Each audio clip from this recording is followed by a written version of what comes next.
I am Jackie Emmons, and I'm going to talk with you today about hypertension and what you need to know in order to make sure you can educate your patients. We're going to start off by knowing about your blood pressure. So normal blood pressure is anything less than 120/80. Elevated blood pressure is considered 120 to 129 over anything less than 80. Hypertension stage 1 is 130 to 139 over 80 to 89. And stage 2 hypertension is anything greater than 140 over 90. So diagnosis. How do you get diagnosed with hypertension? You have to have at least 2 to 3 high blood pressure readings, taken on at least 2 visits, at least 1 week apart. So primary hypertension, there is no identifiable cause, and it is usually considered or called essential hypertension, and that is at least 90% of the hypertensive cases. Secondary hypertension is due to underlying causes, such as chronic renal disease, and that attributes to 10% of hypertension cases, and you must treat the underlying cause. Then there is an area that is called white coat syndrome. We've all heard about that.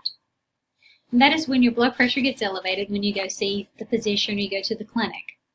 That is considered white coat hypertension or mask hypertension, and the provider needs to make sure that that truly is from where you see the physician or someone in the white coat, and you're anxious and have some anxiety going on, and not just a masked hypertensive.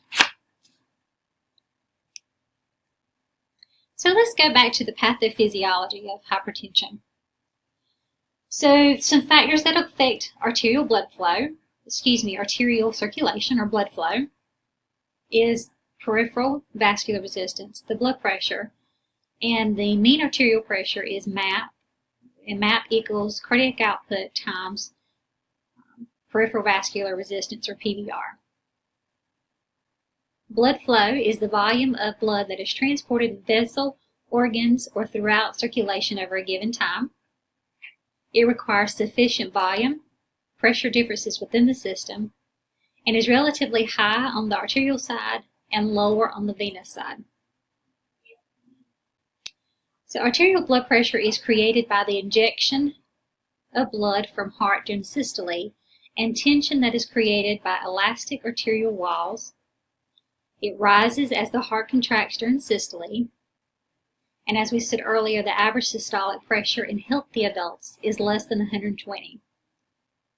During the diastolic phase, arterial walls maintain minimum pressure, and as we said earlier, the diastolic pressure for average healthy adults is less than 80. Cardiac output is determined by blood volume, the ventricle's ability to fill and effectively pump blood. Peripheral vascular resistance is determined by blood viscosity, the length of the vessel, and the diameter of the vessel. So more about primary hypertension. It is persistently elevated systemic blood pressure, and it develops through interaction among different factors that regulate cardiac output and systemic vascular resistance. Some of those factors are excessive sympathetic nervous system stimulation, altered function of the renin, angiotensin, aldosterone system, other chemical mediators that affect vasomotor tone and blood volume, and interaction between insulin resistance, hyperinsulinemia, and endothelial function. The results of the interaction is sustained increase in blood volume, or PVR. Cardiovascular system then reacts by increasing the cardiac output, and that is an auto-regulatory mechanism that causes hypertension. Hypertension is usually not one single pathological process, but numerous that can cause elevated blood pressure. So let's talk some more about secondary hypertension. And that is elevated blood pressure from an identified underlying cause. Some of those causes are kidney disease, endocrine disorders, neurologic disorders, drug and alcohol use, pregnancy, hypothyroidism, and obstructive sleep apnea. So who gets hypertension? It is primarily in middle-aged, older adults. There is a higher prevalence in Black patients than white and Hispanic, more white men than women, more Black and Hispanic women than men. Native Americans and Alaska Natives are at high risk, and it affects all income groups. So what can we do to prevent hypertension? Well, healthy lifestyle choices and our habits can contribute to whether our blood pressure is elevated or not. So in order to make sure we prevent that, we need to have a healthy weight and diet, regular physical activity, stress management, and follow medication regimens. We also need to avoid baths that are too hot. So patients that are prehypertensive should take steps to avoid progressing to high blood pressure, and patients with high blood pressure need to follow regular medical care and prescribed treatment plan. So lifestyle changes. I know we hear that a lot, but it is really important, and we need to emphasize that with our patients. Some ways that they can do some lifestyle changes are weight loss, dietary changes, which includes reducing the sodium, making sure they have adequate potassium and calcium, and reducing total and saturated fat. Make sure they restrict alcohol and cigarette use, increase their physical activity, reduce their stress, and make sure they understand about complementary health approaches that reduce feelings of distress and anxiety. So how can we make sure they have balanced nutrition? We need to assess their daily food intake. Ask them to do a food diary. Help patients determine their realistic target weight and monitor their weight. Refer them to a dietitian. And recommend participation in an approved weight loss program. Adherence. We hear that a lot too, that it is so important that they adhere and that they're compliant. So discuss their reasons for non-adherence.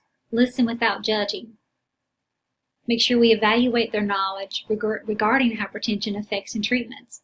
So that is the main reason we're doing this video, is so that you understand it yourself, so you can help educate your patients on hypertension and the effects and treatment. Assist the patient to develop realistic short-term goals for changes. Help your patient to identify cues, develop reminders for medication, exercise, and reassure patients that relapse is common. So here's some pharmacological therapy.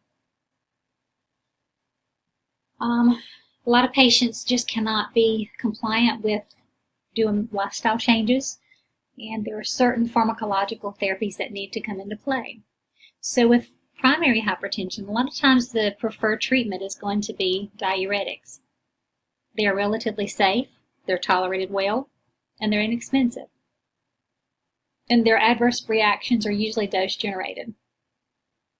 Then there's beta blockers, which are good for the initial treatment for patients that have heart failure, coronary artery disease, and diabetes. And they help reduce complications such as heart failure and stroke. Then there's ACE inhibitors, and they are used for initial treatment of hypertension as well, especially for those that are diabetic, have history of MI, heart failure, or chronic kidney disease. Because remember, you have to treat the underlying cause with secondary hypertension. Drug classes that promote promote vasodilation, pardon, are alpha-adrenergic blockers, calcium channel blockers. Then there's direct vasodilators, and they are good because they have a minimal risk of orthostatic hypotension, which is good in our elderly patients.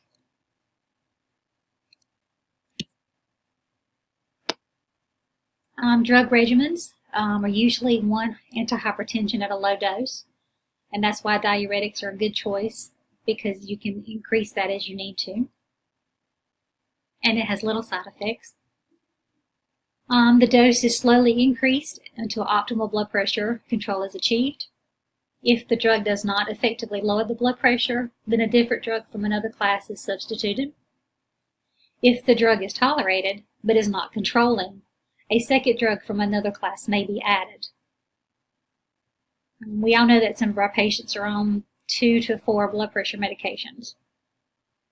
So we need to make sure they understand the importance of adhering to their drug regimen. And as I said, the 2 to 4 different drug classifications is reason you have to be more aggressive with stage 2 hypertension, because you have to reduce their risk of MI, heart failure, and stroke. Anytime that their blood pressure is greater than 200 over 120, that is a hypertensive crisis, and they need to have immediate therapy and hospitalization. Just a little breakdown here of the different classifications in a different way. So drugs that decrease heart rate are beta blockers and calcium channel blockers. Drugs that decrease contractility are beta blockers and calcium channel blockers. Drugs that decrease blood volume are diuretics. Drugs that decrease venous return is nitroglycerin. And drugs that decrease PVR are direct-acting vasodilators and alpha-1 blockers. So the goals of our therapy are to decrease risk of heart disease, kidney disease, blindness, and stroke. We want to maintain our patient's blood pressure within the desired range, minimize their effects from the medication, and maintain their quality of life. So that is one reason that it is so important that we make sure our patients understand the reason they have the different therapies for their hypertension, because we do want them to have these decreased risk. Are there any questions? Thank you for attending this voiceover PowerPoint, and I hope that will help you with your patients in the future.